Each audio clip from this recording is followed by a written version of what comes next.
For the past century, industrial farming practices and the globalisation of our food supply have caused great damage to environmental systems and contributed to the climate crisis. As the impacts of soil degradation and water scarcity increase, so does the impact on the quality of our food. So how do we feed a growing population safely and sustainably? I'm here in London to find out if urban vertical farming is part of the answer. Welcome to UK Reporters. I'm Frankie McCamley. From here in the BBC Newsroom, we send out correspondents to bring you the best stories from across the UK. In this week's programme, a major blow to Britain's Brexit strategy. This is a dark world where the unimaginable happens to children. They're born into a life where sex is sold on every street corner.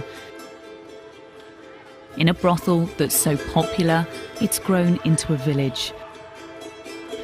It's now home to nearly 2,000 sex workers and their children. She's charging 250 taka per customer. That's just $3 US. The reality is, the younger the girl, the more she's worth.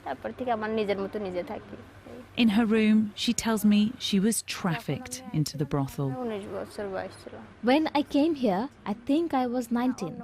My boyfriend brought me from my village. He told me we were going somewhere else. He tricked me. Then after a few nights' stay at a madame's house, I owed her money and had to start work. It's a common story here. Trafficked girls fall into debt with a madam who owns numerous homes. The girls are controlled by her. They don't get paid. They just work in exchange for food and shelter. Correspondent Frankie McCamley is outside the King Edward VII Hospital in central London where he's being treated. Frankie, welcome to you. Bring us an update then. Well, Samantha, we've just had an update in the last hour from Buckingham Palace, and I'll just read it to you. It's very short, it's very simple, just to say that the Duke of Edinburgh remains at King Edward II's Hospital, where he's receiving medical attention for an infection. He's comfortable, he's responding to treatment, and he's going to be staying here for a few days. Now, it's unclear exactly what this infection is. We understand he's been treated in the past for a bladder infection. Now, this is a very measured statement from Buckingham Palace. Frankie, what are returning holidaymakers telling you? Well, Kerry, in the past couple of hours, we've had 2 flights from Croatia land here. And I would say there's a mixed bag of feelings from different passengers. I had one family come through who said they were upset and angry that they weren't given enough time to make arrangements to try to fly home. They say their 3 children are all now going to miss a few days of school on top of the school they've already missed. I spoke to another group of travellers who said that they were in fact due to fly back yesterday, but they were forced to fly back today because their flight was overbooked, and this now means that they're going to have to carry out 14 days of quarantine, and they say they're going to try and seek some kind of compensation. But some other travellers have said to me, you know, this was a risk they took, and this time the risk didn't pay off. And of course, as these restrictions are being put in place in Croatia, Austria, Trinidad and Tobago, the restrictions in Portugal are now being lifted, and we do actually have 2 flights going to Faro later on this afternoon. So I think what a lot of families and people across the country are going to be asking themselves today, next week, should we risk coming to the airport and travelling abroad and heading away to sunnier climes, or should we stay at home and risk the British weather instead?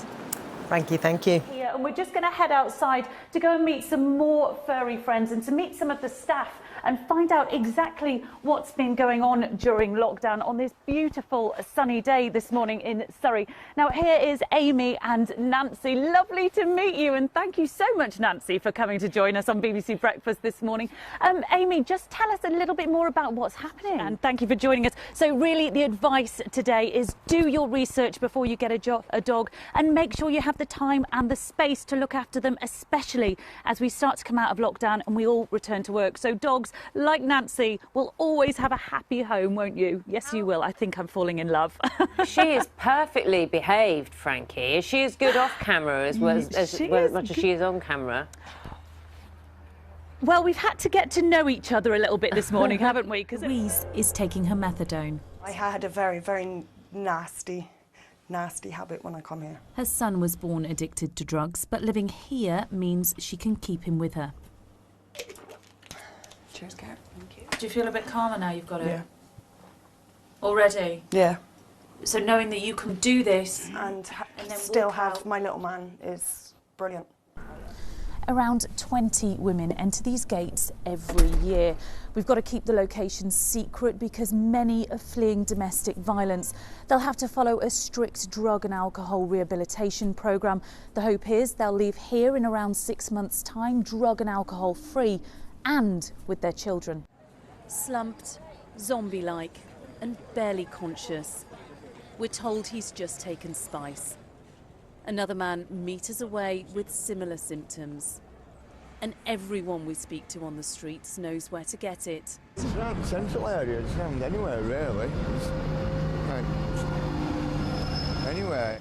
Some in this drop-in centre for homeless people say they felt the effects. Just like chill, but like in space, you know, like you're in space. And then 1 minute you're taking it and then next you get hooked and then just lose control.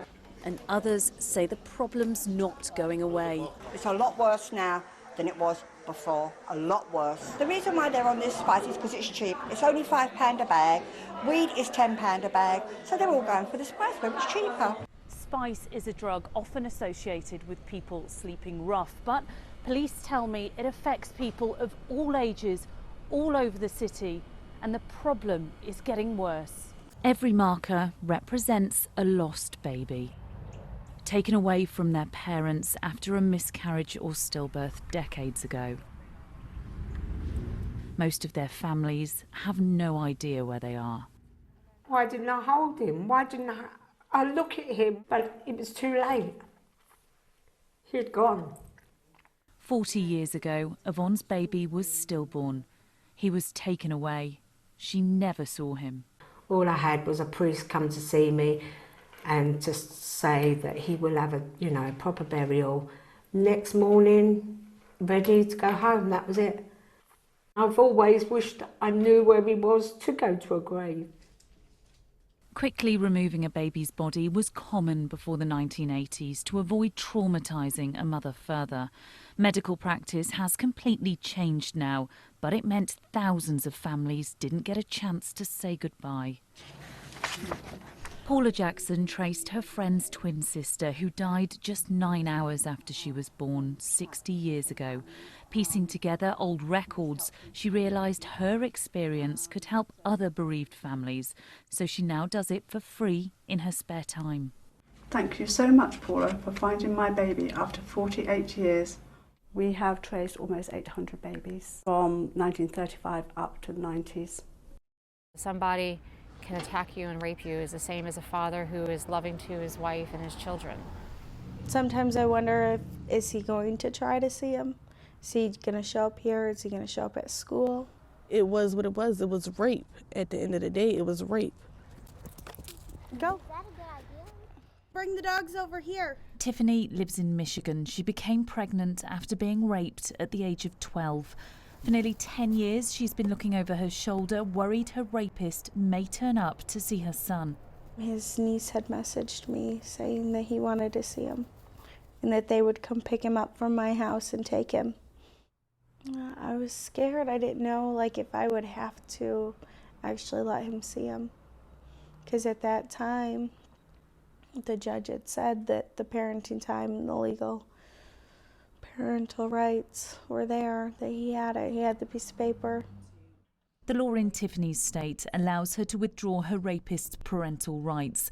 Many women have to find thousands of dollars to do that, but she received legal aid for her fight. First, when we'd found out, we didn't know how we were going to afford a lawyer. I mean, we were living paycheck to paycheck. All right, come on.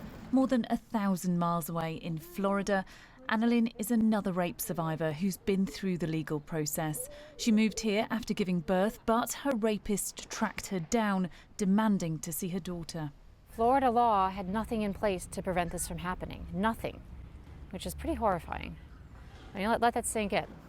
Annalyn's case changed her state law, which means women can now automatically have their attacker's parental rights withdrawn. In other states where laws have been introduced, they still vary considerably. Some need a rape conviction to withdraw parental rights.